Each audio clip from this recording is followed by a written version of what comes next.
Good morning বন্ধুরা, আপনারা কেমন আছেন? আশা করি সবাই ভালো আছেন। আমিও ভালো আছি। আবার নতুন একটি ব্লগে আপনাদেরকে অনেক অনেক স্বাগত জানাই। তো আমরা মহালয়ার দিন আমি আমার হাজব্যান্ড ঘুরতে বের হয়েছিলাম। ঘুরতে মানে মর্নিং ওয়াক করতে।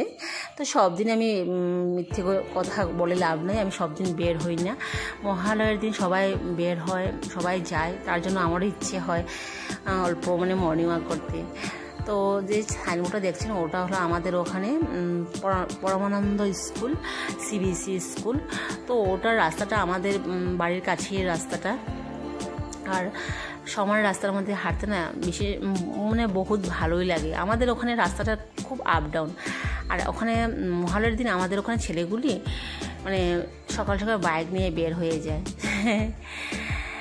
তো মানে সকাল দিকে মর্নিং ওয়াকটা ভালো লাগে, বাইক নিয়ে কি আর। তো ওটা হলো আমাদের ওখানে ন্যাশনাল হাইওয়ে, ওটা ত্রিপুরা আগরতলা শিলচর যাওয়ার রাস্তাটা। খুব মানে অনেক গাড়ি ঘোড়া যায়, তো সকাল সকাল আমরা তো বের হয়েছিলাম, তার জন্য রাস্তায় অনেক ফাঁকা। দেখুন কি সুন্দর সিনারিটা। ওটা হলো পাহাড়, আমাদের ওখানেই পাহাড়টা। এখনও কিন্তু সূর্য উদয় হয়নি। আর ওয়েদারটা ছিল খুব সুন্দর, মানে মেঘলা ওয়েদার ছিল। তারপর রৌদ্র উঠে গিয়েছে, 7টা নাগাদ রৌদ্র উঠে গিয়েছে। খুব সুন্দর রাস্তাটা দেখুন। আর এত ফাঁকা ছিল, গাড়িগুলো একদম কম ছিল। এত সকাল সকাল গাড়িটাও কম ছিল, গাড়িগুলো কম ছিল। তো নিচে ট্রেন লাইন ছিল, ওটা ট্রেন লাইনটা শিলচর আগরতলা যাওয়ার ট্রেন লাইনটা।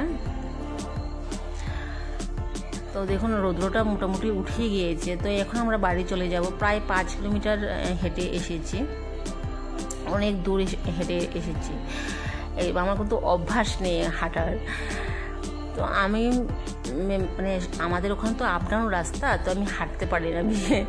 তার জন্য মানে কি মানে এখন পসিবলও হয় না, ছোট বাচ্চা আছে না, হাঁটার হ্যাবিটটাই আমরা চলে গিয়েছে। আগে অনেক হাঁটতাম।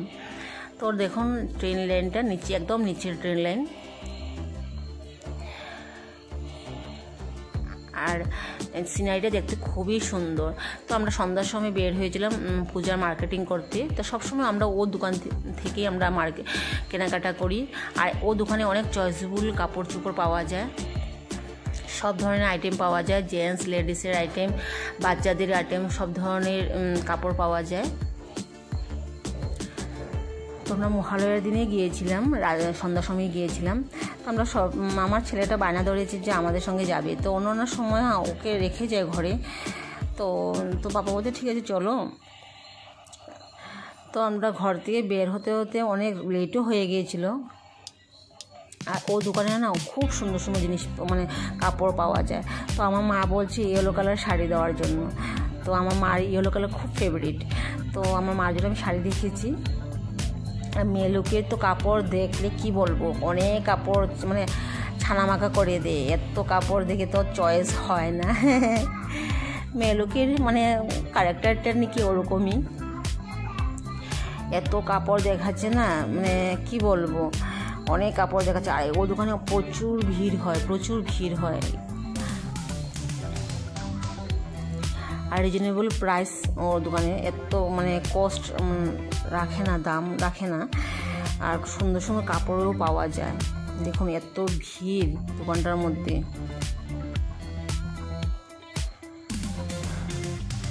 আর আমি সবসময় ওখান থেকে আমি শাড়ি কিনি। আর আমার শাড়িটা পরা খুব কম হয়, বিশেষ করে কোনো আমাদের রিলেটিভের মধ্যে বিয়ে টিয়ে অনুষ্ঠান থাকলে বা পূজার মধ্যে আমি শাড়িটা কিনি। আর দুর্গাপূজার মধ্যে আমি শাড়িটা বেশি কিনা হয়। এমনিতে আমি শাড়িটা খুব কম পরি, কুর্তি চুড়িদার এসবই আমি বেশি পরি। শাড়িটা অনেক কম পরা হয়, শাড়ি এত প্রয়োজন পড়ে না আমার। তো আমি শাড়িটারই আমার টুকটাক কিনেছি। তো আমার বাবা আর আমার শ্বশুরমশাইয়ের জন্য পায়জামা পাঞ্জাবি কিনেছি। তো আমার ঘরের দিদি আর আমার মা আর আমার জন্য শাড়ি কিনেছি। আর শাড়ি কিনলেও আমি এত হেভি শাড়ি পরতে ভালো লাগে না, মানে হালকা পাতলা শাড়িটা পরতে ভালো লাগে। এত গরমের মধ্যে পূজাতে এত হেভি শাড়ি পরে হাঁটা তো ইম্পসিবল। নো এন্ট্রি দিয়ে দিবে, গাড়ি নিয়ে ঘোরাটা সম্ভব নয় রাত্রিবেলা। তো আমি সবসময় হালকা পাতলা শাড়িটাই বেশি পছন্দ করি। তো আমার কাপড় কিনা হয়ে গেছে এখন আমার হাজব্যান্ডের জন্য। তো আমার হাজব্যান্ডে অন্য দোকান থেকে কিনেছে। তো তো আমার হাজব্যান্ডে ওখান থেকে অনেকগুলি কাপড় কিনেছে ওর জন্য, আর ওখান থেকে বেশি কাপড় ও কিনে তার নিজের জন্য। অনেক সুন্দর সুন্দরও পাওয়া যায় ওর দোকানটার মধ্যে। অনেক রাত্রও হয়ে গিয়েছে, তো আমাদের ওখানে না মার্কেটটা না সন্ধ্যার সময় একদম জমজমাট থাকে, দিনের বেলায় এত লোকজন থাকে না। তো আমার জন্য কিছু টুকটাক কসমেটিক কিনেছে, মানে শাড়ির জন্য ম্যাচিং করে মানে ইয়াররিং কিনেছি, 2 জোড়া কিনেছি, আর টুকটাক কিছু কিনেছি কসমেটিক। অনেক রাত্র হয়ে গেছে, আমার বাচ্চাটাও অসুস্থ লেগে গেছে, তো ঘরে যেতে যেতে প্রায় মানে 10:30 বেজে গিয়েছে।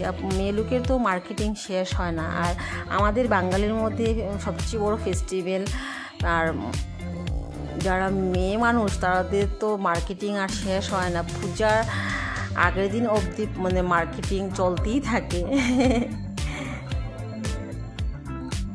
চলতেই থাকে।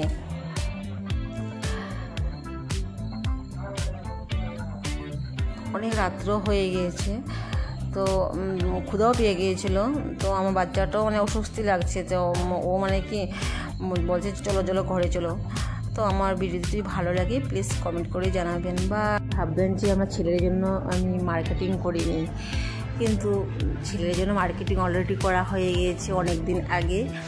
অনলাইন থেকে আমি মার্কেটিং ওর জন্য করি, তো তার জন্য আর বাজার